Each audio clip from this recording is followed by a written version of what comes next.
नमस्कार। एक बार फिर हम आपसे मुखातिब हैं कुछ नए रोचक तथ्यों के साथ और जीवन सत्यों के साथ। और हमारे साथ हैं वैज्ञानिक पत्रकार अमिताभ पांडे जी। अमिताभ जी, हम आज बात करते हैं वॉयेजर और उसके रचयिता पर। मैं ठीक वैसे बात कर रहा हूँ जैसे कि कोई रचना रची हो, लेकिन कहते हैं वॉयेजर लगभग ऐसी स्थिति थी। कार्ल सैगन क्या थे, कौन थे, कैसे थे और क्या जुनून था, बताएं जरा। कार्ल सैगन के बारे में जब भी बात होती है तो ऐसा ही याद आता है कि जैसे हम बोलते हैं कि कवियों की बात होती है, लेखकों की बात होती है, तो एक ऐसा वैज्ञानिक जो उसका कवि हृदय था। और जैसे कई कवियों को कहा जाता है कवियों के कवि हैं, और ऐसे ही कार्ल सैगन वैज्ञानिकों के वैज्ञानिक थे। शमशेर के बारे में हाँ, कहा जाता है कवियों के कवि। हाँ। तो ये वैज्ञानिकों के वैज्ञानिक थे और एक मतलब पूरा एक पोइटिक अपना कवि का हृदय भी रखते थे। तो पूरा एक दौर है मतलब जो अंतरिक्ष विज्ञान का, जिसको आप कह सकते हैं जो लेट 60s और अपने 80s का जो दौर, 90s था 80s तक का, कि पूरा जो विज़न है उस समय स्पेस मिशंस का, चंद्रमा पे जाने के बाद, चंद्रमा पे तो हम पहुंच गए और चंद्रमा पे पहुंचे कुछ समय बाद ही चंद्रमा के मिशन बंद भी हो गए, लेकिन जो फोकस शिफ्ट हुआ कि बाकी सोलर सिस्टम को एक्सप्लोर करने का।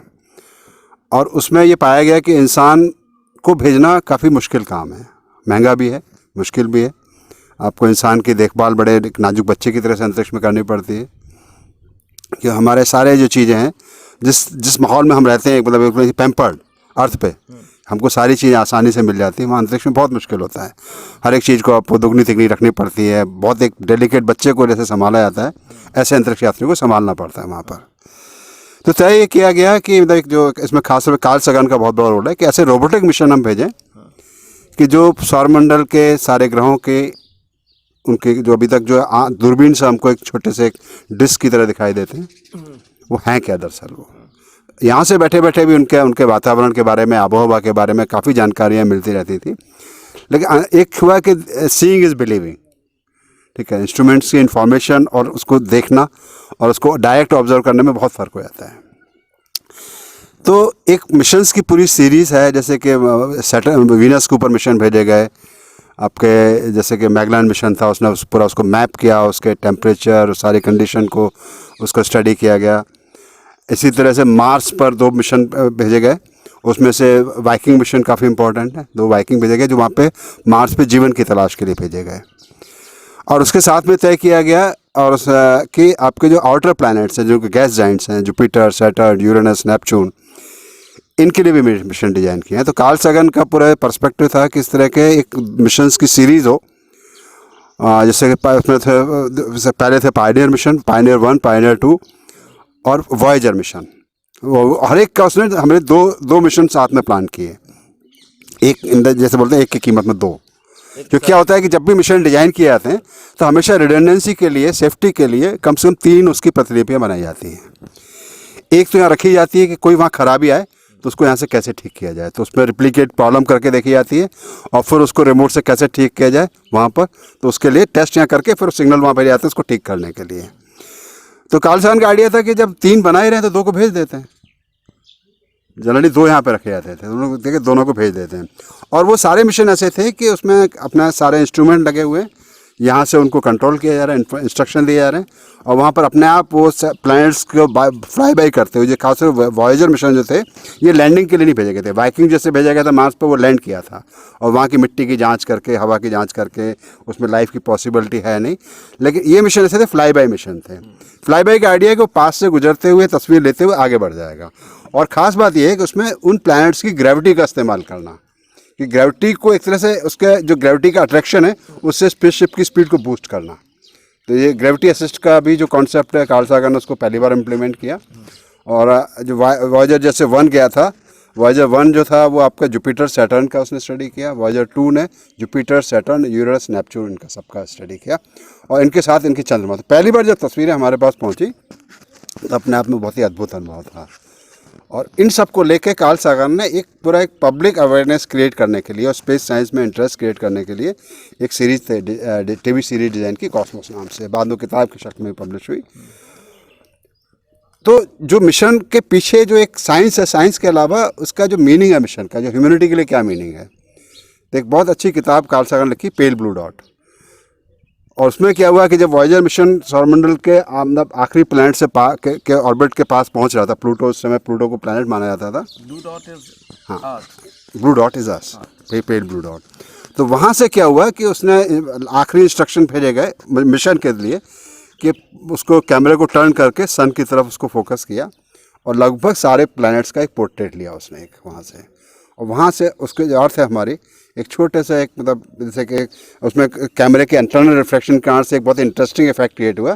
जैसे सन बीम निकल रही है, उसमें अर्थ एक छोटे से मतलब ऑलमोस्ट धुंधला, उसको आप मतलब देख सकते हैं, देख बढ़ सकते हैं, एक हल्का सा नीले रंग की भीगी सी गीली सी नन्ही सी धरती उसमें दिख रही है।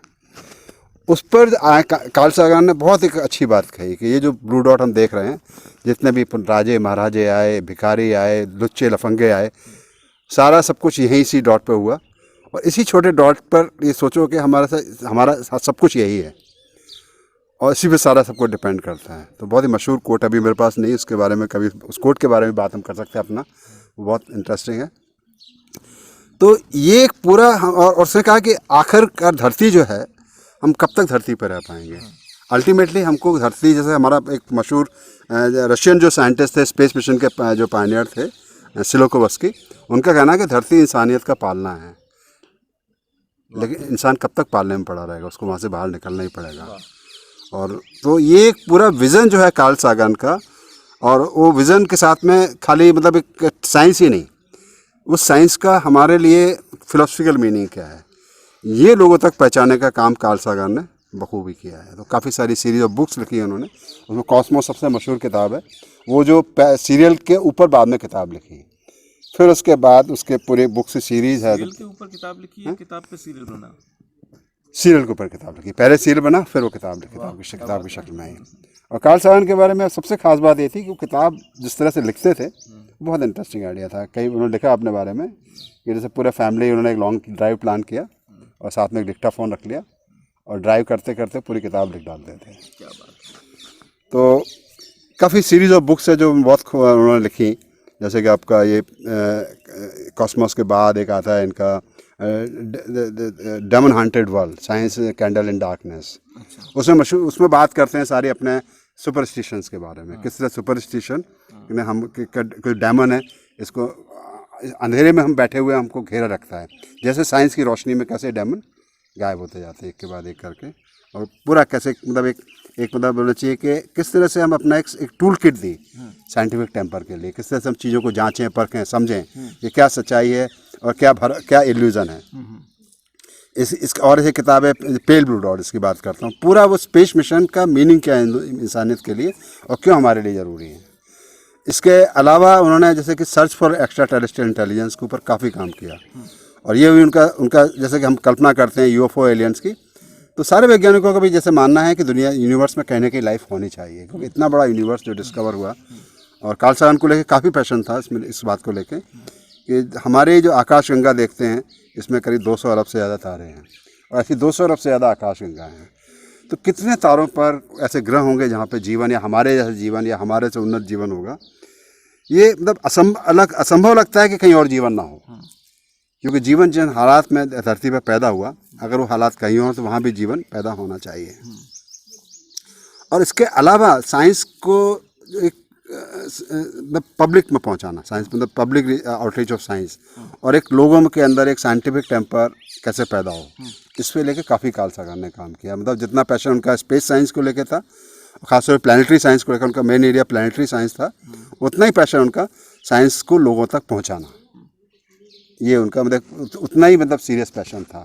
और पूरी जिस तरह से वो लिखते हैं, वो कई बार ऐसा लगता है कि हम पोइट्री पढ़ रहे हैं। आपने बहुत दिलचस्प बताया कि जब भी कोई मिशन तैयार होता है तो कोई प्रतिकृति उसकी बनाई जाती, 2-3 कॉपीज़ बनाई जाती, जिससे डिस्टेंस से उसको मतलब रिमोट के ज़रिए उसको रिपेयर किया जा सके।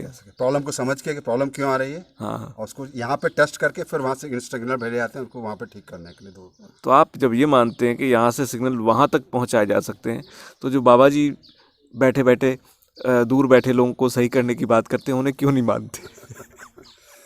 दरअसल दिक्कत कहाँ पे है कि अगर विज्ञान में कल जैसे हम जिन चीज़ों की कल्पना करते हैं, आप देखिए कि आज से 200 साल पहले जो हम कल्पना करते थे कि दूर बैठी चीज़ों को देख लेना, जान लेना, वो किसी विशेष इंसानी शक्ति के भरोसे के नहीं बैठे रहे।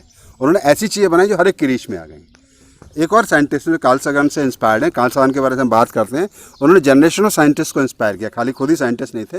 और उसके बाद की पीढ़ी को देखें तो 90% वो कार्ल सागन की बात करते हुए लोग हम मिलेंगे। तो नील डिग्रास टाइसन एक अच्छी बात कहते हैं वो भी, कि यूनिवर्स हमको मिला जिसका हमारे पास ऑपरेशन मैनुअल नहीं था, कोई मतलब जैसे कि इंस्ट्रक्शन मैनुअल, ये कैसे काम करता है।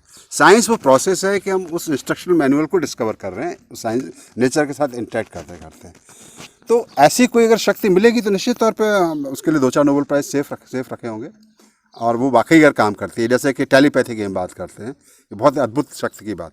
आज प्रैक्टिकल टेलीपैथी पॉसिबल हो गई है। आप ऐसे इंस्ट्रूमेंट बना ले कि आपके ब्रेन के अंदर क्या थॉट चल रहे हैं उनको रीड कर सकता है, उन थॉट को दूसरे तक ट्रांसमिट भी कर सकता है। क्या बात है। तो साइंस उसी प्रोसेस काम है कि उन चीज़ों को एक मतलब किसी लोगों की क्वर्क पे या क्लेम पे बेस नहीं है, वो उसको टेस्टेबल वेरीफाइड चीज़ है जिसको फिर हर एक कोई आसानी से इस्तेमाल कर सकता है, हर एक की एक्सेस में है। इनफैक्ट रेकी पर भी यही बात की जा रही है, क्योंकि बहुत सारे जो बड़े हॉस्पिटल्स हैं, रेकी में वहाँ ऑपरेशन से पहले रेकी करना, रेकी में भी डिस्टेंस हीलिंग की प्रोसेस रहता है।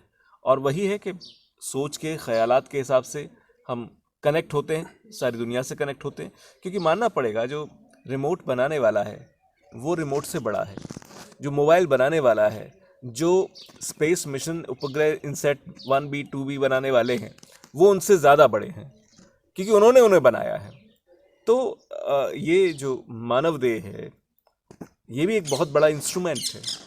इससे हमें, आपने कहा ना यूज़र मैनुअल नहीं है, हमें एक्सप्लोर करना है, जानना है, समझना है कि कितना रोचक, कितना खूबसूरत इसका इस्तेमाल हो सकता है।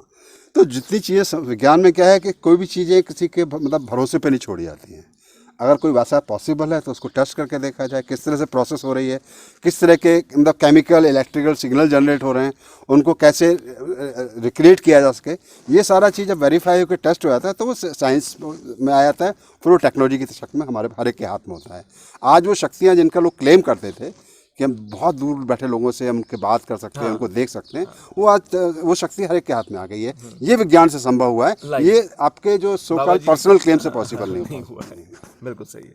तो बहुत सारी चीज़ें हैं जिन्हें जानना है, जांचना है, समझना है। और सिर्फ व्यक्ति की बात नहीं, साइंस ये करता है कि एक जो शक्ति है उसको पूरी दुनिया के लाभ के लिए खोल देता है। और लगता है एक तरह से साइंस का मतलब है दुनिया से प्यार। ये सीरीज़ में हम और बहुत सारे साइंटिस्ट और उनके जो तमाम क्रियाकलाप हैं, उनकी जो देन है, उन पर बात करते रहेंगे। अगले एपिसोड में फिर मिलते हैं। अमिताभ जी का बहुत बहुत शुक्रिया, और आपका भी अपना कीमती वक्त देने के लिए शुक्रिया।